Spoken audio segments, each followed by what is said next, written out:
She is not smiling. She is not posing. She is not surrounded by symbols, objects, or scenery. Yet more than 350 years later, she still holds your attention. Not because she tells a story, but because she feels like the beginning of one. Johannes Vermeer painted Girl with a Pearl Earring around 1665 in the Dutch city of Delft. At that time, Vermeer was not famous. He lived a quiet life, supported partly by his wife's family, painting slowly and producing very few works each year. He had many children, constant financial pressure, and an obsessive devotion to light.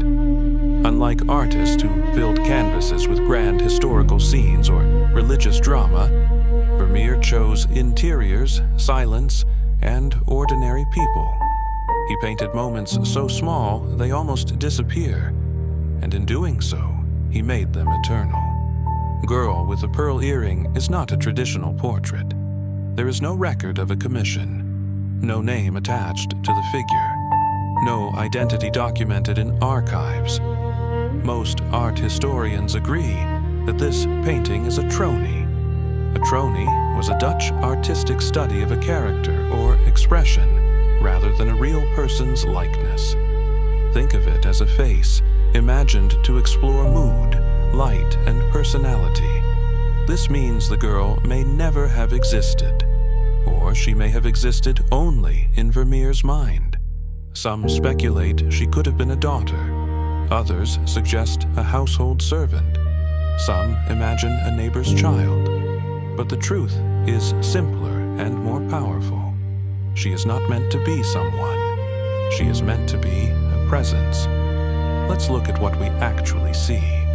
A young girl turns her head toward us, as if we have just spoken. Her lips are slightly parted. Her eyes are wide, soft, and alert. She wears a blue and yellow headscarf and a large pearl earring. The background is completely dark. There is no room, no furniture, no setting, only her. This absence is intentional. By removing context, Vermeer removes narrative. There is no before or after, no visible cause, no visible destination. She exists only in now.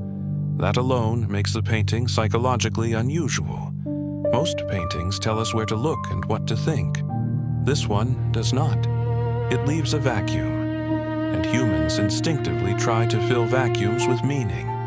Her expression is one of the great mysteries in art. She does not look happy. She does not look sad. She does not look fearful. She does not look confident. She looks aware. Awareness is difficult to paint because it has no single shape. Vermeer achieves it through subtlety. The eyes are moist, but not crying. The mouth is open, but not speaking. The face is relaxed, but not passive. It feels like a moment between moments, as if she has been interrupted. This sense of interruption creates intimacy. We are not observing her from a distance. We are encountering her. Now, let's examine the pearl. Pearls were extremely expensive in the 17th century Netherlands, but the earring in this painting is unusually large, larger than real pearls normally appeared in daily life. Some scholars believe it may not even be a real pearl, but polished tin or glass. That possibility matters, because the pearl is not about wealth, it is about light. Pearls reflect their surroundings softly rather than sharply. They absorb light and return it gently. Vermeer was obsessed with this effect. He often painted highlights as small, thick dots of pale paint, creating the illusion of glow. The pearl becomes a tiny moon, a small orb of light floating near her face. Symbolically, pearls have long been associated with purity, vulnerability, and inner beauty. But here, the pearl does something more interesting. It mirrors the eye. Look closely. The pearl and the eye both catch light in nearly the same way. It creates a visual rhyme, as if Vermeer is suggesting that what makes her valuable is not decoration. It is perception. She sees. She is aware. She is conscious. Now consider the headscarf. The blue and yellow colors are striking. Blue was one of the most expensive pigments of the era, made from crushed lapis lazuli imported from Afghanistan. Vermeer used this pigment frequently, even when he could barely afford it. He was willing to go into debt for blue. Blue, in Vermeer's work, often represents calm, depth, and interiority. It draws the eye inward. Yellow, on the other hand, represents warmth, vitality, and presence. Placed together, blue and yellow create a tension, stillness and life, silence and warmth. This mirrors the girl herself. She is quiet, but not empty. The headscarf is also exotic. It was not common, everyday Dutch clothing. It suggests imagination rather than realism. It places her slightly outside normal time and place, not historical, not modern, suspended. Now look at the background. It is almost completely black. In many paintings, background establishes context. Here, context is erased.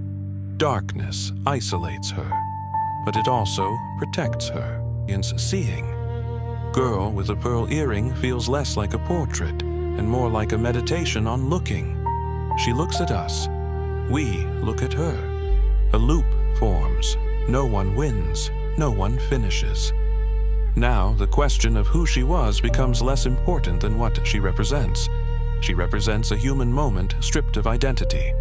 No social status, no biography, no occupation, no narrative, only existence.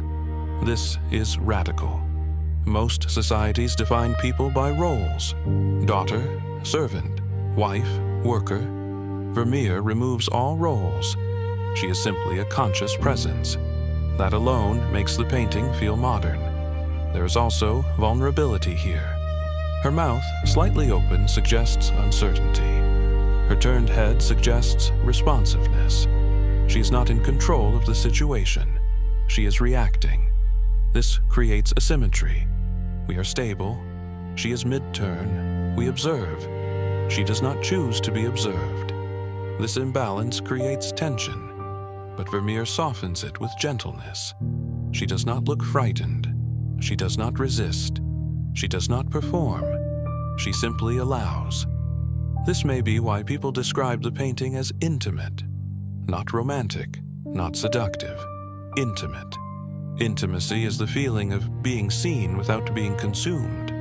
This painting offers exactly that.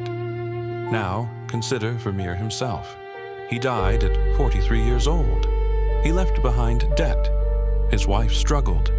Many of his paintings were sold cheaply. He did not know he would become legendary. This matters, because Girl with a Pearl Earring was not created for fame.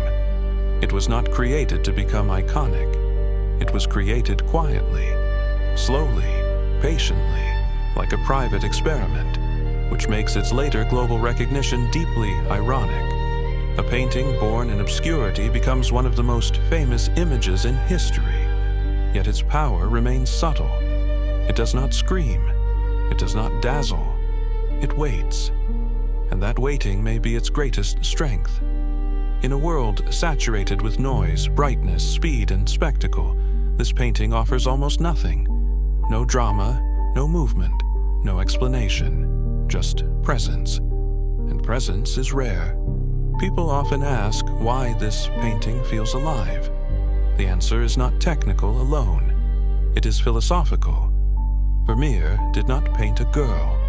He painted the experience of encountering another consciousness, the feeling that someone else exists, that someone else is looking back, that someone else has an inner world you cannot access.